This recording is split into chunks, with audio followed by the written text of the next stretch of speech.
Back to news. BRS నేతలపై మండిపడ్డారు Dharmapuri Arvind.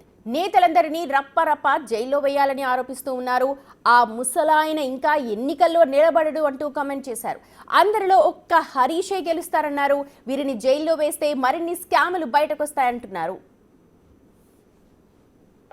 Flyover ఎట్టి పరిస్థితిలో ఈ ఇయర్ ఎండింగ్ లోపల దాని మీద రప్ప వెహికల్స్ పోవాలి.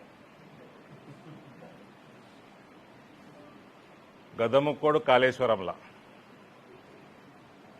లిక్కర్ స్కామ్లా ఇట్లాంటి ఏమనుకున్నారు బిడ్డే. వాడు ట్యాపింగ్ టిల్లుగాడు ట్యాపింగ్లా, ఈ కార్లా, ఈ విద్యుత్ స్తంభం లెక్క పొడుగున్నటోడు విద్యుత్ స్కామ్లా.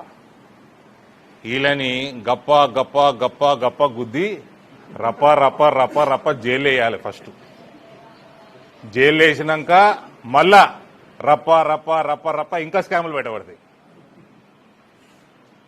ఇలా ముఖానికి 3.0 3 సీట్లు రా వీళ్ళకి తిప్పి కొడతాయి.